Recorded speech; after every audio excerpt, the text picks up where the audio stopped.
verses 1 through 8. Hear now the reading of the word. 6 days before the Passover, Jesus came to Bethany, the home of Lazarus, whom he had raised from the dead. There they gave him a dinner. Martha served, and Lazarus was one of those at the table with him. Mary took a pound of costly perfume made of pure nard, anointed Jesus' feet, and wiped them with her hair.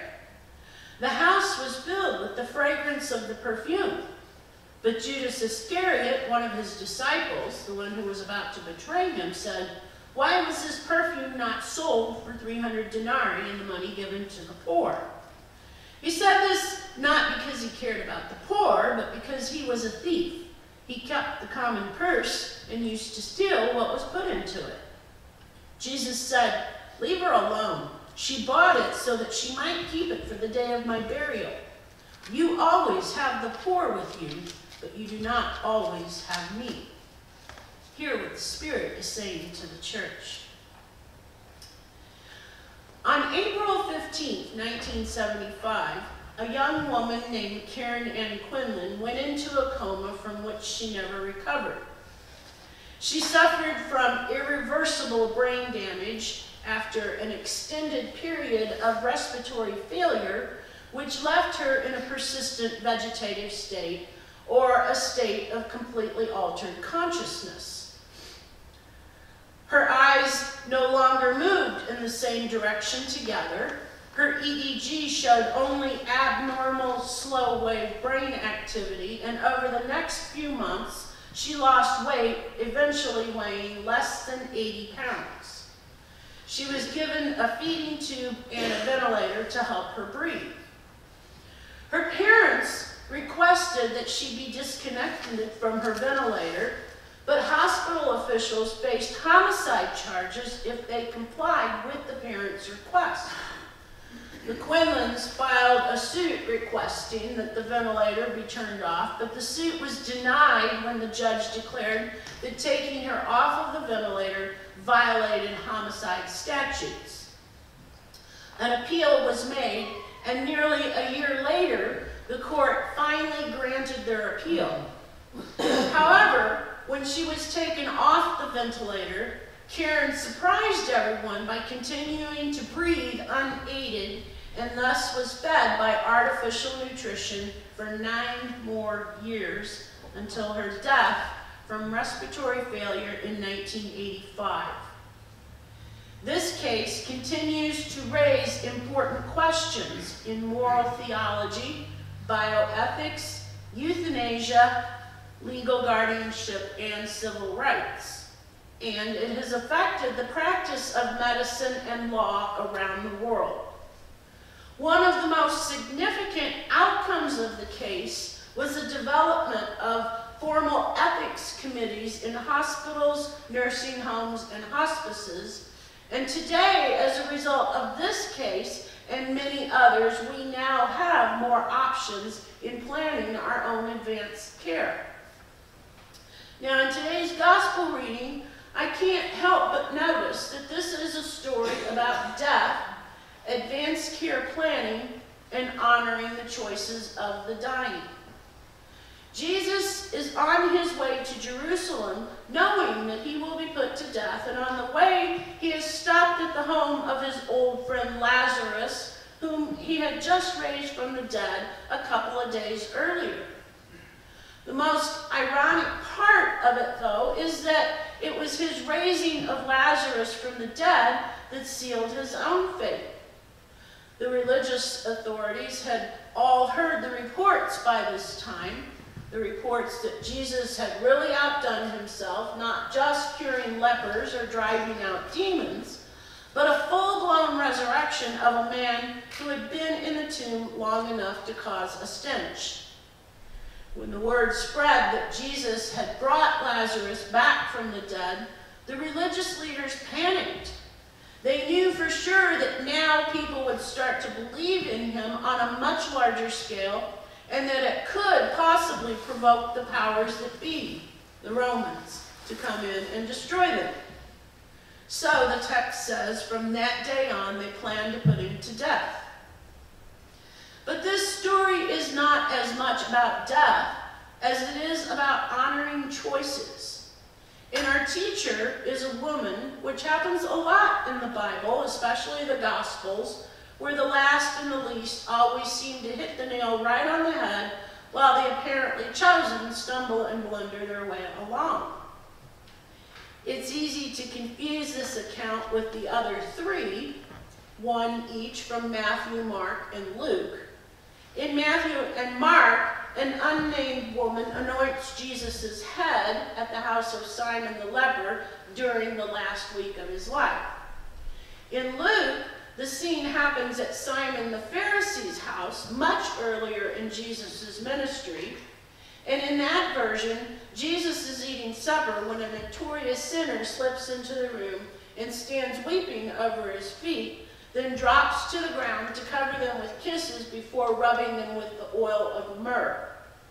It's only in John's version of the story that the woman is named as Mary, sister of Martha and Lazarus, and a dear friend to Jesus. The family has gathered to honor and thank Jesus and to celebrate the restoration of Lazarus. But death still lingers in the air around them, even on this joyous occasion, a gathering of friends in a home that should feel safe. Lazarus is sitting and talking with his friend Jesus, who will soon be laid in a tomb himself. And can you just imagine the conversation between them? One recently returned from the tomb and the other on his way. Barbara Brown Taylor says that Jesus must know that he's a marked man, that he's on the religious right's most wanted list, and that his days are numbered. The establishment is coming after him. Everyone knows it. Death is the elephant in the room, and the tomb outside is still hanging wide open, available for the next occupant, the expensive nard just sitting there waiting. No one wants to go there. Then, as now, we do our best to dismiss the reality of death. We hide the aging process through surgery and cosmetics. We mask the inevitability of death through medical language and euphemisms. We prolong life through unnecessary medical interventions, yet even though the causes of death have changed since the time of Jesus and even in the past 50 years, the mortality rate still remains 100%. But Mary, whose heart must have been breaking into a million pieces, stepped up and honored the choice that Jesus had made in his biblical advance directive. Mary, more than anyone else, even the men who had been following Jesus all along, hearing his words, watching him in action, even more than these, Mary was able to see the big picture. She does things not acceptable in polite company in that culture and time. She loosens her hair in a room full of men, which an honorable woman never does. Then she pours perfume on Jesus' feet, which is also not done. The head, maybe. People do that to kings, but not the feet. Then she touches him, a single woman rubbing a single man's feet. Also taboo, even among friends. Then she wipes the perfume off with her hair. Not acceptable in life. But it was the common practice to anoint the body before burial. And this practice always began with anointing the hands and the feet, the extremities, before the rest of the body was prepared. Mary must have been the only disciple in the room who truly comprehended what was to come in the next days. As she anoints his feet, clearly she is foreshadowing what custom would soon entail anyway. And then Jesus speaks out loud this truth that Mary had bought this costly perfume for just this purpose, to anoint him on the day of his burial. There is a story of a servant who came to his master trembling in fear. "Master," he begged, "lend me your fastest course, I've seen Death walking in the Baghdad Bazaar, and Death made a threatening gesture toward me. I must ride to Samara, where I will be safe. Being a generous man, the master loaned the servant his fastest horse. But being both curious and brave, the master went searching for Death in the bazaar. When he saw Death walking among the booths, he confronted Death and demanded that he respond to his question, "Why did you threaten my servant today?" Death replied, "I did not make a threatening gesture at your servant. When I saw him at the bazaar in Baghdad, I was so surprised that I made an involuntary gesture. You see, I have an appointment with him tonight on the road to Samara." Many of today's bioethical challenges are the result of our successes and not our failures. Medical technology has been a factor in increasing both longevity and quality of life. And while we celebrate medical technology as a manifestation of God's aim at healing and wholeness and a continuation of Jesus' healing ministry, nevertheless, we must also recognize that many persons today have fallen victim to the technology intended to help them. As C.S. Lewis notes, although the great world religions arose before the invention of pain relievers, death is seldom addressed in the church apart from funerals and memorial services. The location of death has changed from the home to the hospital.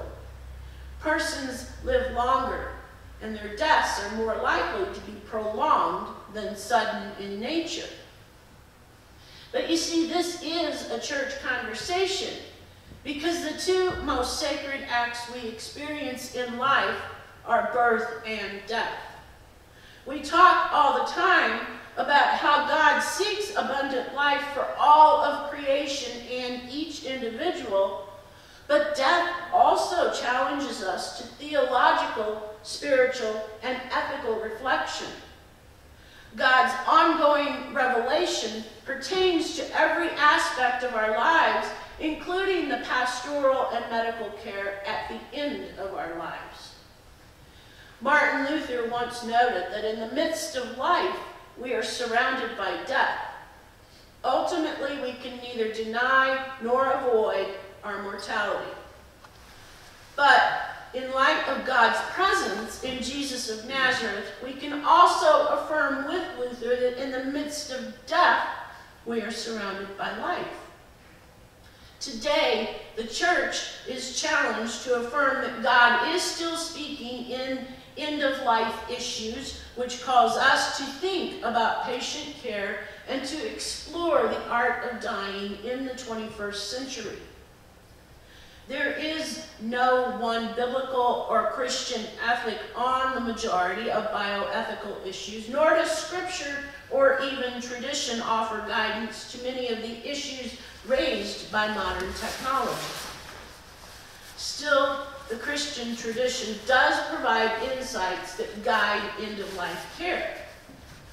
We know that all life is to be reverenced and to be treated with great care, including persons unable to speak for themselves, and that we are called to constantly make decisions in the divine human adventure, especially in terms of our quality of life as it relates to our health care and treatment. So where am I going with all this?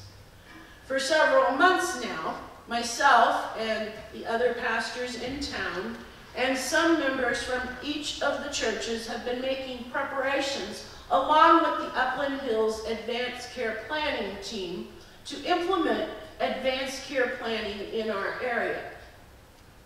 Although most people live their whole lives being able to communicate their own wishes for health care decisions, we all know that sometimes an accident or health condition prevents a person from being able to do that. By participating in advanced care planning, we can make plans for such an instance, reassured that our selected health care agent will fully understand and agree to follow our desires. In our next community conversation, members from our church who have been trained will conduct a 30-minute presentation to explain the program to you. And I sincerely hope that everyone will plan to attend, because the disturbing spectacle of Karen Ann Quinlan played out before millions is a reminder that we must prepare in advance for our dying and medical care. Today's churches are called to be leaders in spiritual reflection and practical guidance in the areas of death and dying and end-of-life care. The traditional spiritual arts of dying need to be revived and revised for our technological age. The church needs to be a house for hope at life's descending edges, a place of learning where we integrate reflection with action, a community of care for vulnerable persons, and an agent of advocacy for social transformation that reflects God's vision of wholeness and shalom. Jesus is on the edge of Jerusalem now, waiting to enter the holy city as the King of Peace, even as the Romans prepare to enter it in military pomp and power. He is headed toward an awful confrontation with death. But first, he rests for a while with his friends. They don't fully understand him or his choices, but they are doing what they can, even though the hour is at hand to lose the one that they love. They cannot see the suffering that lies ahead, or the resurrection and new life, and they cannot see the possibility that will come after it. And so with him, may we now turn our head toward Jerusalem, and may our vision be clear and our hope fixed on the one that we follow. Amen.